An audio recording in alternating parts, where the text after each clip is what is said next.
फ़खर जमान से रिलेटेड कोई अच्छी खबरें नहीं आ रही, ऐसे क्या देख रही हो? पाकिस्तान में रहती हो, पाकिस्तान क्रिकेट की बात होने लगी है, अच्छी खबर कहाँ से एक्सपेक्ट कर रहे थे तुम? हैं तुम तो वो वाला काम कर रही हो कि एक गरीब ऊपर से बदतमीज़। फ़खर जमान के बारे में खबर आ रही है कि उनको हैमस्ट्रिंग इंजरी हो गई है, जो कि तारीखी उनके साथ चलती भी आ रही है। और इस हैमस्ट्रिंग इंजरी की वजह से वो ये जो अभी 3 मैचेस की सीरीज स्टार्ट होने वाली है ना, मार्च में, मिड ऑफ मार्च में, वो फ़खर जमान नहीं खेलेंगे, उससे वो रूल आउट हो गए हैं। मुझसे काफ़ी सारे लोग इंस्टाग्राम पर, ये पेज पर मैसेजेस, कमेंट्स और यूट्यूब पे कमेंट्स, फ़खर जमान को अगला कप्तान बनाना चाहिए T20 इंटरनेशनल्स का, आप क्या कहते हैं? मेरा क्या जवाब होता है हमेशा, मैं वीडियोज़ में भी ये कहता हूँ, फ़खर जमान से पूछो। उसकी रीज़न ही यही है कि भाई फ़खर जमान से पूछो, 2 साल खेल लोगे? ये वर्ल्ड T20 ख़त्म हो गया, अगले वर्ल्ड T20 तक खेल लोगे? क्योंकि फ़खर जमान का प्रॉब्लम यह है कि फ़खर जमान की कोई 2021-22 से कॉन्टीन्यूस ना उनकी फिटनेस के मसाइल हैं, स्पेशली उनके घुटने, नीज़ और हैमस्ट्रिंग, मतलब ये तो कॉन्टीन्यूस चलते हुए आ रही हैं। मैं आपको उनकी कुछ डिटेल भी बता देता हूँ। 2022 एशिया कप में जनाब फाइनल में फील्डिंग करते हुए फ़खर जमान इंजर्ड हुए और इंग्लैंड की होम सीरीज़ से वो बाहर हो गए। 2022 का वर्ल्ड T20 आ गया, उसमें जनाब फ़खर जमान को वो जो पीछे उनकी ये एशिया कप वाली इंजरी चलती भी आ रही थी, वही दोबारा सामने आ गई। बताया जाता है कि फ़खर जमान को जल्दी ले आया गया था, उनका रिहैब अभी कंप्लीट नहीं हुआ था, इंजरी मुकम्मल तौर पर ठीक नहीं हुई थी, तो उनको हरी बैक कराया गया टीम के अंदर, क्योंकि वर्ल्ड T20 था, वर्ल्ड कप था।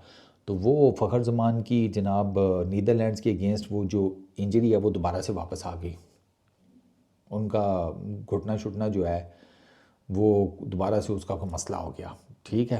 तो फ़खर जमान वर्ल्ड T20 से बाहर हो गए थे। मोहम्मद हारिस उनकी रिप्लेसमेंट आए थे, अगर आपको याद हो, वर्ल्ड T20 में। और फिर हारिस ने वो इनिंग खेली थी साउथ अफ्रीका के अगेंस्ट। तो ये 2023 में आ जाए। 2023 का वर्ल्ड कप अगर आपको याद हो, इनिशियली फ़खर जमान नहीं थे, ऑस्ट्रेलिया वाले मैच में नहीं थे, अफ़गानिस्तान वाले मैच में नहीं थे, क्यों? इंजरी, ठीक है, उस टाइम भी नी इंजरी थी उनको। आ जाएँ चैम्पियंस ट्रॉफ़ी में, चैम्पियंस ट्रॉफ़ी में फ़खर जमान का मसल टियर का, ऑब्लिक मसल टियर का प्रॉब्लम हो गया, ठीक। ओपनिंग मैच जिसे कहते हैं, वो न्यूजीलैंड के अगेंस्ट खेल रहे थे, वहाँ पर वो उनको मसला हुआ, पूरी चैम्पियंस ट्रॉफ़ी से बाहर हो गए 2025 में, ठीक है। अच्छा, फिर आ जाएँ जनाब ये वेस्ट इंडीज़ टूर 2025, उसमें उनको जिसे कहते हैं फील्डिंग के दौरान ये हैमस्ट्रिंग स्ट्रेन हुई, ठीक है, ये सेकंड T20 में, उसकी वजह से वो थर्ड T20 और ODI सीरीज़ उससे बाहर हो गए। अब उनको दोबारा ये वर्ल्ड T20 के बाद हैमस्ट्रिंग इंजरी हो गई है, और पता नहीं अब लेफ़्ट वाली हुई है, राइट वाली हुई है। लेफ़्ट वाली पहले भी हुई थी, तो पॉसिबिलिटी है कि शायद लेफ़्ट हैमस्ट्रिंग इंजरी उनको हुई है, वो बांग्लादेश वाली सीरीज़ से बाहर हो गए हैं। तो फ़खर जमान का प्रॉब्लम ये है, फिटनेस, इंजरीज़। अब आप खुद सोचें, अगर आप उनको कप्तान बना देते हैं, उनको किसी मेजर टूर्नामेंट में इंजरी हो गई, टूर्नामेंट से वो बाहर हो गए, फिर की करोगे? जिथे दी खोती होती है अनखलोती, किसको कप्तान बनाएंगे?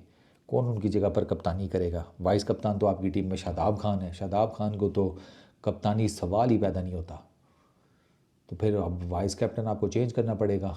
मैं तो कहता हूँ किसी यंग लड़के को बनाओ, उसको फ़खर जमान के अंडर दे दो, बट द प्रॉब्लम इज़ के फ़खर जमान की इंजरीज़ कंसर्न है, इंजरीज़ कंसर्न्स हैं फ़खर जमान के, और प्लस फ़खर जमान 36 साल के होने वाले हैं, तो 2 साल अगर और लगा लें तो 38 ईयर्स की एज में वो जाकर वर्ल्ड T20 खेल रहे होंगे 2028 का। हूँ दसो कितने जाइए, ये मसला है। इसलिए मैं कह रहा हूँ कि किसी यंग लड़के को बना दो, चांस लो। न्याजी को बना दो, न्याजी ने भी कप्तानी की भी थी, इमर्जिंग वो जो था एशिया कप, उसमें जिताया है उसने आपको, बड़े अच्छे तरीके से उसने हैंडल किया था लड़कों को। उस पर चांस ले लो, किसी और पे ले लो, लेकिन किसी यंगस्टर को बनाओ, और फिर उसको पावर दो कि अगर उसे किसी बड़े लड़के को बाहर बैठाना है तो वो बिठा दे। ज़्यादा से ज़्यादा सोशल मीडिया पे चैं होंगी तो वो तो चलती ही रहती है, उसमें ऐसा वो कोई नई बात है। लेकिन अगर आपको अपनी क्रिकेट को ठीक करना है तो अपने यंगस्टर्स पर इन्वेस्ट करना शुरू कर दें। ये बाबे शाबे इनका तेल शेल निकल चुका है सबका, 21-22 में ही निकल गया था। इस वीडियो में इतने ही, पीस आउट।